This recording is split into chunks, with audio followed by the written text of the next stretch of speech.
Sir, कल विधानसभा में जवाब पेश होना बजट को लेकर, अगर गतिरोध इसी तरह जारी रहा तो किस तरह से देखिए, गतिरोध का मूल कारण कांग्रेस के प्रदेश अध्यक्ष का व्यवहार, उसकी वाणी और विधानसभा के फ्लोर से बाहर उसकी मीडिया के समक्ष की जा रही बयानबाजी है। विधानसभा में कांग्रेस के वरिष्ठ नेता भी उनके इस आचरण से, उसके इस बोली से बहुत आहत है और हम लोग भी, माननीय स्पीकर सहित भी हम सब आहत हैं। एक व्यक्ति की वजह से पूरी विधानसभा और पार्टी हाईजैक हो रही है। हमारा प्रयास है, पहले भी मैंने खुद ने प्रयास किया, हमारे यशस्वी मुख्यमंत्री जी ने प्रयास किया, स्पीकर साहब ने स्वयं ने भी प्रयास किया और उसी प्रयास का परिणाम का गतिरोध का निस्तारण हुआ। जो तय हुआ उससे विपरीत जाकर के उस पलटू राम ने आचरण किया। खेद व्यक्त करना था, उन्होंने खेद व्यक्त नहीं किया। स्पीकर के कहने के बावजूद भी और मेरे 3 बार उसी टाइम कहने के बावजूद, अगर कोई बात ये होती कि पहले मंत्री बोले या मेरे खेद व्यक्त करने की बात नहीं है, तो वो उसी वक्त उसका जवाब दे सकते थे। उस वक्त उन्होंने जवाब नहीं दिया। उन्होंने कहा मैं देखूंगा, विचार करूंगा, मैं देखूंगा, विचार करूंगा, और इसी वजह से सारा माहौल बिगड़ा। और वो माहौल उसके बाद उसके द्वारा जिन शब्दों का प्रयोग किया गया माननीय अध्यक्ष के लिए विधानसभा के अंदर खड़े होकर संबोधन के दौरान, उन शब्दों को तो मैं नहीं दोहरा सकता, लेकिन वो शब्द इतिहास के पन्नों में दर्ज हो गए। इतिहास में काला दिवस के रूप में कांग्रेस के लिए माना जाएगा, हमेशा हमेशा के लिए।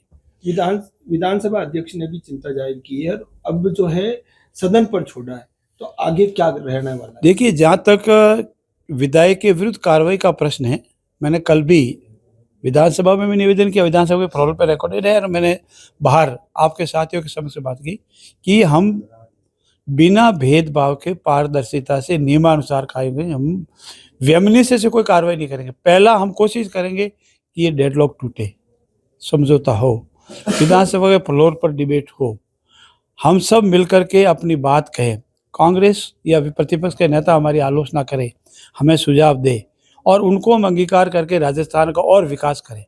इतना ऐतिहासिक बजट आए, वो रिकॉर्ड पे आवे, हमारे सब साथियों के काम हो, राजस्थान के काम हो। पर हमारे बावजूद, प्रयास करने के बावजूद भी अगर वो अपनी हठधर्मिता पे बाज रहेंगे, कल ही मैंने ये कह दिया था और कल एक सबसे बड़ा अवसर उपलब्ध था। ज्यों ही हमारे माननीय स्पीकर महोदय का हृदय उद्वेलित हुआ, उनके संविधान की दर्जिया उड़ने का आंसुओं से जो झलका, माननीय अशोक गहलोत जी बाहर बैठे थे, वो आ जाते हैं अंदर। वो हमारे सबके प्रतिष्ठित हैं, पूर्व मुख्यमंत्री है, कांग्रेस पार्टी के प्रदेश अध्यक्ष रहे, सेंट्रल में मिनिस्टर हैं, हम सब उनका मान करते हैं। वो आके स्पीकर साहब से बात कर ले, साहब आपको कोई ठेस पहुंची है तो हम इसका समाधान करें, तो समाधान तुरंत हो जाता। वो समाधान करने ही नहीं चाहते, वो राजनीति करना चाहते हैं, और जो राजनीति करना की मन में दुर्भावना होती है, वहाँ समझौता नहीं होता है।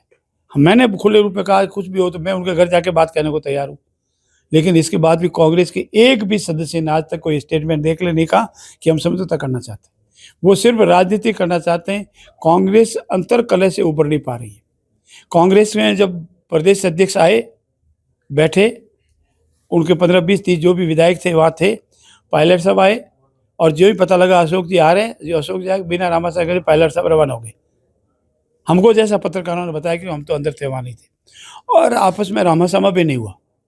तो जो पार्टी अंतर कलह से एक दूसरे को नीचा और ऊंचा दिखाने के जिम्मे चल रही है, और सिर्फ एक ही है कि एक गरीब परिवार का प्रतिपक्ष का नेता बन गया, सामान्य परिवार का प्रतिपक्ष का नेता बन गया, बेस्ट पार्लियामेंट्री है, और वो बेस्ट पार्लियामेंट्री हो जावे और गोविंद जी थोड़ा विधानसभा में कम दिखे, अब उनकी हाइट कम हो जावे, और इसी षड्यंत्र के तहत पायलट साहब को पहले भी नहीं बोलने दिया, और अब उनका मत है कि ये कि विधानसभा में कल बोलने का समय आवे तो भी उनको नहीं बोलने दिया जाएगा, और बजट के आखिर में जो बोलना हो तो उनको नहीं बोलने देने की ये कांग्रेस की अंदरूनी घृणित रणनीति है।